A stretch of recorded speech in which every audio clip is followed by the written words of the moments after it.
if you take anything from this podcast, take this. Do not go in and wax yourself at 9 months pregnant after not having done it at all during your pregnancy. You will be sorry.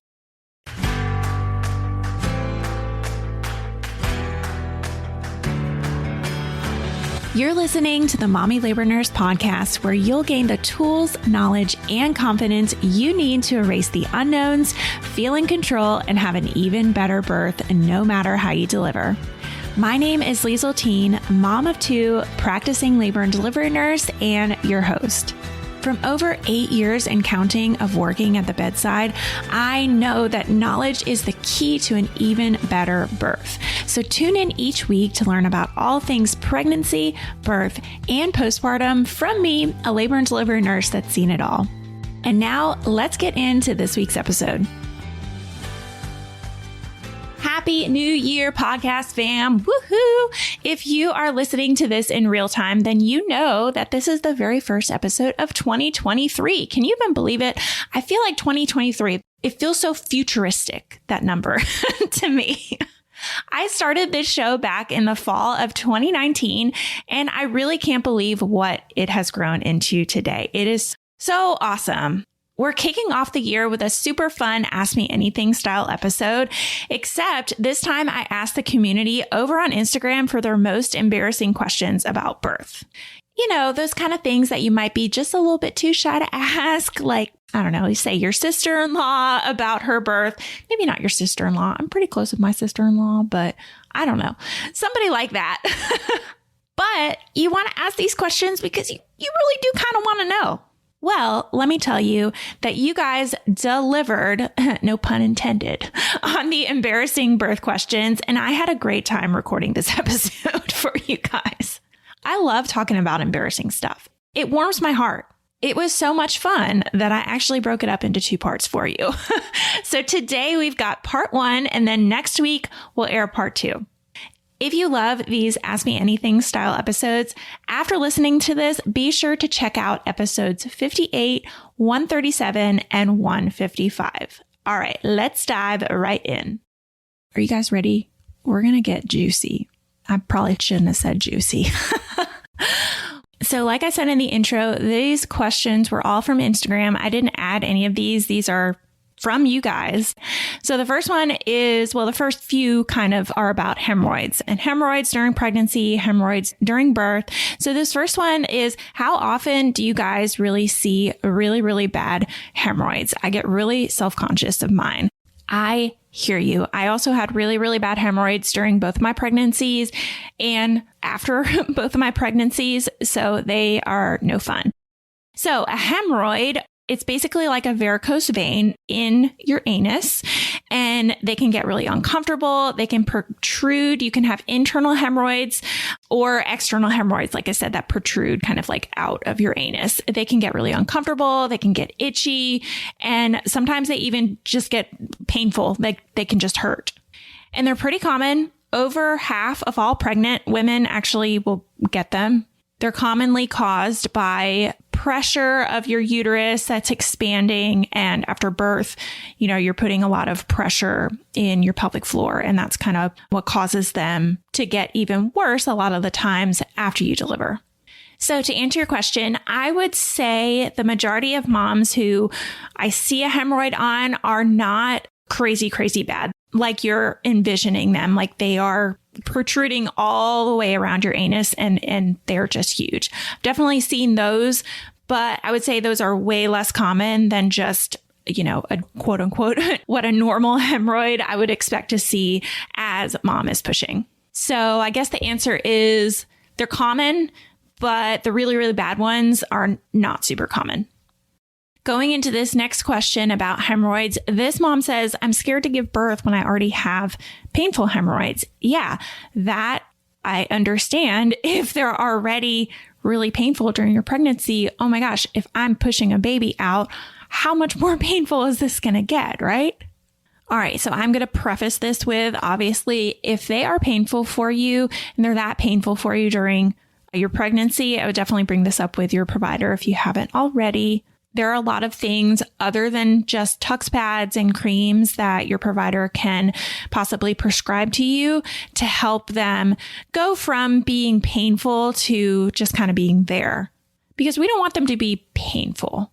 They can be painful, but ideally we want to treat them and get them to the point where they either go away and you fully treat them, or we can at least get them to an extent to where they're not crazy painful for you 100% of the time. So that would be my first advice to you, is to talk to your provider and see if we can get some treatment for them during pregnancy. And then in terms of when you're giving birth, make sure you are up on that treatment plan leading into those last few weeks of your pregnancy to try and do everything you can to kind of combat that problem. What I will say too is if you plan for an epidural, having an epidural in place can provide a lot of relief for moms who have those especially horrible hemorrhoids at birth. Now, I'm not saying if you are one of these kind of moms who just, your hemorrhoids are especially hemorrhoidy, that you need to change your whole birth plan. If you were thinking, oh, I want to kind of go without an epidural. No, you absolutely don't have to modify your birth plan just because of your hemorrhoids. Just look at it like that and kind of weigh the pros and cons there. So yeah, basically answer is try and treat them as best as you can beforehand and think about what you want to do for pain control during your birth. All right, this last question about hemorrhoids is, does your doctor push the hemorrhoids back in to your butt while you're pushing? Usually no. I don't know that I've ever seen anybody actually do that while mom is pushing. I'm trying to think back. Honestly, usually that intervention alone sometimes can irritate them even more. So usually what happens is they just don't really do anything and just kind of support the perineum. Because if you think about it, if they're just pushing them back in while you're pushing, as you're pushing, they're just going to keep coming out. So it really just does you more good if your provider is just kind of holding support there on your perineum instead of actually pushing them back in. Now, afterwards, I have seen some providers do this, but again, most providers are not even going to touch them, push them back in, because a lot of times you're already so swollen down there that manipulating them right now is going to do more harm than good. Are feelings of anxiety and what ifs filling your head when you think about giving birth? Take a deep breath with me, grab my hand, and join me for a totally free class to start gaining the confidence that you deserve. Gain instant access to my free on-demand workshop, 3 Secrets to an Even Better Birth at mommylabornurse.com/birth workshop. Inside of this 45-minute go at your own pace video class, you'll discover the 3 elements of birth preparation that pack the most punch, learn strategies you can use in preparation for birth and during labor, walk away with tons of actionable tips that you and your partner can start practicing right away, and so much more. Sign up for free right now at mommylabornurse.com/birth workshop. That's mommylabornurse.com/birth workshop. Can't wait to see you in there. These next few questions are about masturbation. So this question is, can masturbation during L&D help move things along? Did you guys know that this question is actually true? Yes, it absolutely can. If you are down for it, go at it. I don't know that I can say that I was ever in that right frame of mindset when I was in labor to be doing that sort of thing. But yeah, hey, when you are having sex, when you're masturbating, any sort of nipple stimulation, anything like that, it is making your body release oxytocin, and that can help you progress. So yeah, the answer to this is yes, it can. And then this next question was, why was delivering my baby so relieving? It felt similar to an orgasm.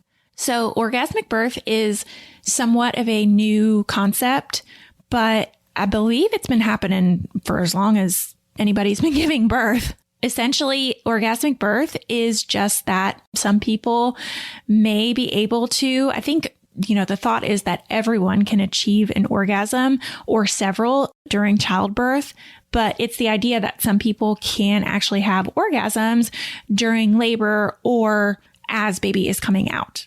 There's not very much research on this. It's largely anecdotal, but the point is that it definitely happens to some people. It's definitely been reported. So how is this even possible? So like I said, it's very understudied, but one theory suggests that, baby is moving and going through these same parts of your body that are involved when you have sex. So there can be just similar pressures, similar sensations that can lead your body to experience an orgasm. And from what I've read, because childbirth in and of itself is much more intense, usually these orgasms that these women are experiencing are much more intense, crazy orgasms than just your normal, run-of-the-mill orgasm, I guess, if that's how you want to describe it. It's also worth mentioning that obviously oxytocin is at play during birth, during sex. So there's probably a combination of the baby's hitting the right parts and your brain is, giving off enough oxytocin that can lead some people to experience orgasm. But going back to her original question, why was delivering my baby so relieving? It felt similar to an orgasm. And I wish I could answer this question from a medical standpoint, but I can answer this question from a personal standpoint. I do absolutely remember that it's almost like a release. You're pushing, you're going so hard, you're working so hard. And then finally, when the baby's out, it's so relieving. And yeah, in a sense, it can have a similar feeling to working so hard, I guess, when you're having sex and then that release. In fact, some people, when they describe orgasmic birth, they're not actually describing that you're having a true orgasm when you are giving birth. They are just describing that you are going from intense, pain and discomfort to intense pleasure. And it's that transition that is orgasmic in its nature. And if that's true, then I definitely had with my first one an orgasmic birth. The next questions are about what to wear during labor, being naked. And, that can be kind of embarrassing. So this first one is, what kind of outfit do you wear during labor? Do you wear pants or underwear? I don't understand the top situation with skin to skin either. This is a good question. So hospital gowns are designed with these little kind of buttons up top. And if you get one that's made, or you make your own or something, usually they have these little buttons or Velcro that you can kind of open the top where your shoulders are. And that allows it to kind of come down. And so that baby can kind of sit there and there's just a little bit more room for baby to do skin to skin. I've also just seen it where they're just really, really stretchy and you can kind of stretch them open and stick baby inside and do skin to skin right after birth. So that explains the top situation. Now, in terms of the bottom, usually I encourage patients to just kind of wear whatever they want. If you are early in labor and you feel more comfortable kind of wearing your underwear and a pad around, then, wear your underwear for a while. At some point, especially once you start pushing, you'll probably have to take off your underwear. But I would say most people take off their underwear from the beginning and just kind of wear a hospital gown or wear their gown. And others, just kind of wear a sports bra and don't really wear any sort of gown or anything up top. And then some people just don't wear anything, and that's okay too. This next question is, what do I wear in the bathtub or a shower if I don't want to be completely naked? Okay. Yeah, that's good. So I would say the sports bra, if you want to just kind of cover your boobs, you can bring a swimsuit top. I've seen people absolutely do that. I wouldn't get your actual gown in there because it's too much material. You need something that's kind of close to your skin. If you want to wear bottoms, you can wear bottoms. Most of the time, if I have moms who are a little bit more modest, they don't care about the bottom at all because I feel like sometimes it's kind of restricting to be moving your hips around and having a swimsuit bottom or even underwear on in the bathtub. You kind of need just nothing on your bottom. when you're in the bathtub or when you're in the shower. But absolutely, I've seen moms wear, like a sports bra just to kind of contain the boobs. I'm pretty sure I did that with both of mine. I just kind of had a sports bra on. I get it. You just want to contain them. And then this next girl asked, do lots of people really labor naked? Yeah, you can get really, really hot during labor. So oftentimes it's not because they decide beforehand, hey, I'm going to just take off all my clothes and labor. It's because that's just what feels natural to them. And I'm going to take this off and I'm just going to labor because I'm just so hot and I don't want anything touching my skin. And that's perfectly fine. And then this last question was, can you wear pants or undies while laboring? I already kind of talked about this a little bit, but yeah, you can. I always encourage moms to wear underwear as long as they want to wear underwear. We're never going to be like, you have to take off your underwear right now, unless you're like pushing and the baby's like pushing against your underwear. But yeah, if it's more comfortable for you to wear underwear while you're kind of laboring, it's okay. You can wear underwear. All right, the sound of that heartbeat. See, we changed the tone. It's not a baby crying anymore. It's a heartbeat. The sound of that heartbeat means it's time for this week's segment of Birth It Up Babies. All right, this one says, took your MLN epidural series class and it was incredible. I ended up being induced after I went overdue and I was 100% prepared. Hooray! I was admitted at 8 p.m., got the epidural at midnight, and had my baby at 7:09 a.m. Woo, that's quick. Good. I knew the questions to ask and specifically asked my L&D nurse, who is an absolute angel, to keep moving me around. She even assumed baby was likely sunny side up and used the peanut ball to help get baby girl in the right spot. I only pushed for about a half hour and only needed one stitch. I could not have asked for a better birth experience, and I know it's because I took your class and was so informed. I had an active role in my labor, and that meant everything. Oh, that last sentence though. I love that. That is what I'm trying to get you guys to understand and to recognize that that is such an important part of going into your birth, is feeling like you actually are going to be an active participant instead of a passive participant.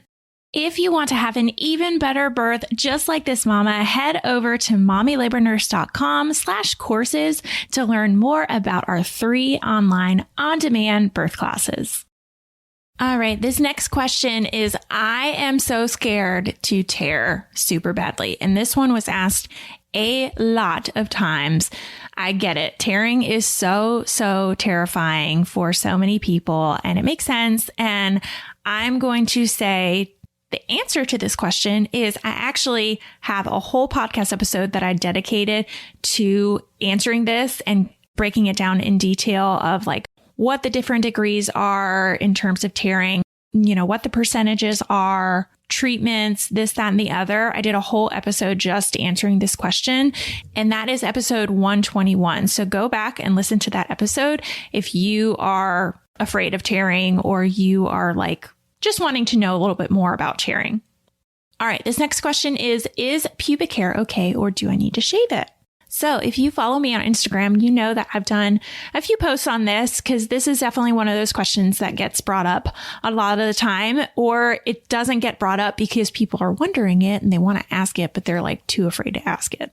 So the answer is no, you don't have to shave. You don't have to wax. You don't have to do anything before you come in to have your baby.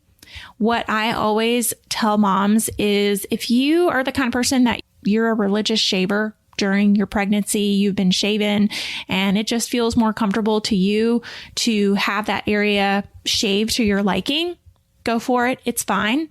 If you don't do it beforehand, that's fine too.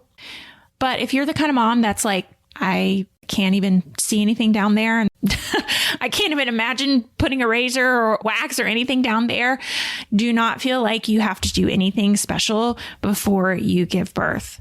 Sometimes the concern that people have is, well, if I'm not shaving, like what if I tear and then there's hair? So let me just talk about that for a second. When you tear, typically. I've never seen anybody tear where there is pubic hair and it's really a problem. I've seen a couple like labial tears, but typically when you tear, it's going to be inside your perineum where there is absolutely no hair. So that is not a concern. Another thing that people say is, well, isn't it just better for like cleanliness and cleaning up? And I get that to an extent. Sometimes if you are shaved or waxed and you're on your period, there's blood can kind of get mixed with your pubic hair and it can be a little bit harder to clean. And for that purpose, yeah, maybe it's a little bit like easier to kind of clean up if you don't have pubic hair down there. But again, it's not going to make or break your experience. Bottom line, though, you definitely do not have to shave or wax or do any sort of hair removal before birth because someone told you that you have to do that before you have your baby. In fact, like I said, if you have not been shaving, during your whole pregnancy, don't shave. A lot of times, if that pubic hair hasn't been shaved in a while and then you're 40 weeks pregnant and you go to shave it, you can get really ingrown hairs. It can get really angry. So just don't mess with it. That's also true for waxing. Oh my goodness. So same goes. If you have been waxing your whole pregnancy and you're just the kind of person that you go once a month or once every few weeks to get your lady bits, waxed, then fine. But oh my gosh, if you take anything from this podcast, take this. Do not go in and wax yourself at 9 months pregnant after not having done it at all during your pregnancy. You will be sorry. I will repeat that. Do not go and get a wax 9 months pregnant without having any previous wax experience. It will not be fun whatsoever and you will cry. No, don't do that. I have one more question here. Will my vagina go back to normal after birth and will sex feel different? So the answer to the first question is yes, it will. Just everything down there, when you look at things, if you dare so, take a mirror and look at things down there, it's going to be pretty swollen for a little while, but eventually things are going to look just how they did before you had your baby. Now, in terms of how it feels, everything should generally go back to the way it was, but that process can take a little bit longer. I always encourage moms to go and see a pelvic floor physical therapist after birth. It's actually recommended that all postpartum moms be seen by a pelvic floor PT. But obviously, this doesn't always happen for everyone, but it is recommended that everyone go and see one, regardless of if you have a vaginal delivery or if you have a C-section. Because the reality is, so many of us, I think it's like 1 in 3 or 1 in 4 women have some degree of pelvic floor dysfunction after childbirth. And just like anything, prevention, being on top of these things, before they progress and need treatment, really is your best bet and is going to benefit you in the long run. Now, to answer the second question about sex, I actually did a whole podcast episode on this where I had a pelvic floor PT come on and we talked all about pelvic floor sexual health during postpartum. And that is way back in episode 11. She gives some really, really concrete tips there. But basically, what I took from that episode was it really boils down to giving yourself a lot more time than you think to kind of get in the mood and use a lot more lubrication than you think you might need. But yeah, I encourage you to go back and listen to that episode 11 because she gives a lot of really, really great tips in that episode. Because the answer is yes, sex likely will feel different, but it doesn't have to be overtly painful and it shouldn't be overtly painful. And there's a lot of things that you can do to help that. So the next episode, we are going to be talking all about the bathroom. You guys were very, very passionate about pooping and peeing and farting during pushing and birth. So I have a lot of questions about that. And that whole next episode is going to be dedicated to those sorts of embarrassing questions. So stay tuned and I will see you guys next week.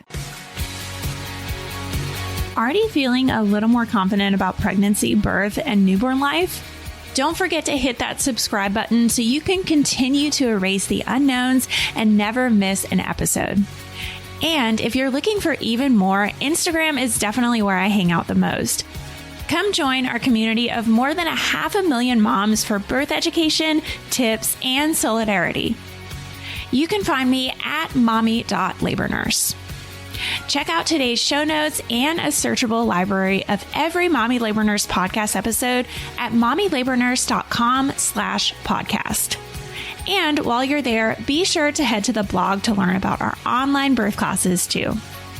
See you next week, and remember, you can have an even better birth no matter how you deliver.